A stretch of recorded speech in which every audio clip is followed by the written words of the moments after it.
दुनिया के जो सबसे सफल लोग हैं ना, वो अक्सर उन नियमों से नहीं खेलते जो हमें सिखाए जाते हैं।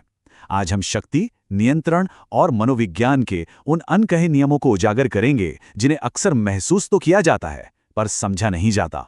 तो चलिए इसी की तह तक चलते हैं। सोचिए जरा, ऐसा क्यों होता है कि कुछ लोग बड़ी आसानी से आगे निकल जाते हैं जबकि दूसरे अपनी पूरी ईमानदारी और मेहनत के बावजूद पीछे ही रह जाते हैं? इसका जवाब ना अच्छाई या बुराई में नहीं है, इसका जवाब दुनिया की गहरी समझ में छुपा है। सवाल ये नहीं है कि कौन अच्छा है, सवाल ये है कि खेल के नियम समझता कौन है। इसे ना एक शतरंज के खेल की तरह समझिए। अगर आपको सिर्फ नियम पता है कि मोहरे कैसे चलते हैं, लेकिन सामने वाले के दिमाग में क्या चल रहा है ये नहीं पता, तो यकीन मानिए आप हारेंगे। असली खेल तो बोर्ड पर होता ही नहीं है, वो तो दिमाग के अंदर खेला जाता है। और ये खेल आदर्शों से नहीं, मनोविज्ञान से जीता जाता है। तो चलिए अब बात करते हैं पावर के इसी अनदेखे खेल की। देखिए, ये जो ज्ञान है ना, ये दूसरों पर हावी होने के लिए नहीं है। नहीं, ये इसलिए है ताकि कोई और हम पर हावी ना हो सके। ये एक तरह से सेल्फ डिफेंस का सबसे जरूरी टूल है। तो सवाल उठता है, ये मैकियावेलियन माइंडसेट आखिर है क्या चीज? एक पल के लिए सोचिए, आप एक ऐसे जंगल में हैं जहां हर किसी ने एक मुखौटा पहना हुआ है। ये माइंडसेट आपको उन मुखौटों के आर पार देखने की ताकत देता है। ये समझने में मदद करता है कि लोग असल में हैं कौन, ना कि वो जो वो दिखाने की कोशिश कर रहे हैं। ये बिल्कुल वैसा है जैसे आंखों से धुंध हटा देना। अब एक बहुत बड़े मिथक को तोड़ने का समय आ गया है, क्योंकि मैकियावेलियन माइंडसेट के बारे में हम जो सोचते हैं ना, असलियत उससे बिल्कुल अलग हो सकती है। एक तरफ तो हमारे दिमाग में छवि आती है एक धोखेबाज, क्रूर विलन की, ये है मिथक। लेकिन दूसरी तरफ है असलियत, एक जागरूक, एक स्ट्रेटेजिक थिंकर, एक यथार्थवादी। मतलब ये क्रूरता के बारे में है ही नहीं, ये तो गहरी जागरूकता के बारे में है। धोखे के बारे में नहीं, बल्कि हकीकत को जैसी है वैसी देखने के बारे में है। और पता है, यही यथार्थवाद, यही रियलिज्म उन्हें मजबूत बनाता है। जैसे एक कमजोर लीडर क्या करेगा, वो बस उम्मीद करेगा कि उसकी टीम वफादार रहे।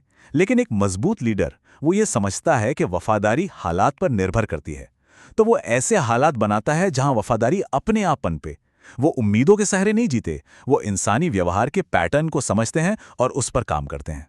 चलिए अब बात करते हैं उस पावर की जो दिखती तो नहीं है पर कंट्रोल सब कुछ करती है। ये पावर के वो अदृश्य नियम हैं जो हर जगह, हर बातचीत में काम कर रहे होते हैं, चाहे हम उन्हें पहचान पाएं या नहीं। एक पुरानी कहावत है ना कि खाली बर्तन ही सबसे ज्यादा आवाज करते हैं। सच्ची शक्ति बिल्कुल वैसी ही है, वो शांत होती है। जो इंसान चिल्ला चिल्ला कर अपनी ताकत का ढिंढोरा पीटता है, असल में वो अंदर से उतना ही असुरक्षित होता है। असली पावर दिखावे में नहीं बल्कि नतीजों में दिखती है, सही वक्त पर चुप रहने की कला में और खुद पर पूरा कंट्रोल रखने में। तो ये जो शक्ति है ना, ये 3 बहुत ही सरल नियमों पर चलती है। पहला है निर्भरता, मतलब कोई इंसान किसी पर कितना निर्भर है, जिसकी जरूरत कम उसकी पावर ज्यादा। दूसरा है अपरिहार्यता, मतलब क्या किसी के बिना काम चल सकता है या नहीं। सिर्फ प्रभावशाली होना काफी नहीं है, उपयोगी होना जरूरी है। और तीसरा, और शायद सबसे जरूरी, इमोशनल कंट्रोल। जब कोई उकसाता है और हम रिएक्ट कर देते हैं तो हम अपनी पावर सामने वाले को दे देते हैं। शांत रहकर ऑब्जर्व करना ही असली ताकत है। इंसानी व्यवहार ना एक कोड की तरह है, और अगर इसे समझ लिया जाए तो इसे डिकोड किया जा सकता है। जैसे हम सब पाने की खुशी से ज्यादा खोने के डर से चलते हैं। सेफ्टी पहले आती है, दूसरों से वैलिडेशन, तारीफ, इसकी भूख हमसे कुछ भी करवा सकती है। और ये तो हम सब ने देखा है कि एक कॉन्फिडेंस से बोलने वाला इंसान भले ही गलत हो, वो एक झुझकते हुए एक्सपर्ट से ज्यादा भरोसेमंद लगता है। ये लॉजिक नहीं है, ये है ह्यूमन साइकोलॉजी। तो इन सारे नियमों को समझने का मकसद क्या है? दूसरों को कंट्रोल करना नहीं, मकसद है खुद को कंट्रोल होने से बचाना। ये समझना कि कोई हमारे दिमाग के साथ कैसे खेल सकता है ताकि हम अपना बचाव कर सकें। देखिए, प्रभाव यानी इन्फ्लुएंस और हेरफेर यानी मैनिपुलेशन, इनके बीच एक बहुत ही पतली सी लेकिन बहुत जरूरी लकीर है। प्रभाव कैसा होता है? वो एक गाइड की तरह है जो रास्ता दिखाता है लेकिन फैसला करने की आज़ादी देता है। वहीं दूसरी तरफ हेरफेर एक कठपुतली के खेल जैसा है जिसमें कोई और हमारे धागे खींच रहा होता है और हमें कमजोर और कंफ्यूज्ड महसूस करवाता है। तो कैसे पहचाने कि कोई हेरफेर कर रहा है? कुछ रेड फ्लैग्स हैं, जैसे जबरदस्ती की जल्दी, अभी करो नहीं तो कभी नहीं, या फिर गिल्ट ट्रिप, मैंने तुम्हारे लिए इतना कुछ किया और तुम। आपको आधी अधूरी जानकारी दी जाती है और आप पर ही शक पैदा किया जाता है, तुम कुछ ज्यादा ही सोच रहे हो। ये सब चेतावनी के संकेत हैं। तो फिर इससे बचे कैसे? सबसे पहला और सबसे जरूरी, अपनी गट फीलिंग पर भरोसा करें। अगर कुछ गड़बड़ लग रहा है तो वो गड़बड़ ही है। अपनी बाउंड्रीज सिर्फ बताएं नहीं, उन्हें लागू करें। ये जानें कि आपके इमोशनल बटन क्या हैं। क्या वो गिल्ट है या तारीफ की चाह? लोगों के शब्दों पर नहीं, उनके एक्शन पर ध्यान दें। और हाँ, हर बात हर किसी को बताने की जरूरत नहीं है। जानकारी भी एक तरह की ताकत है।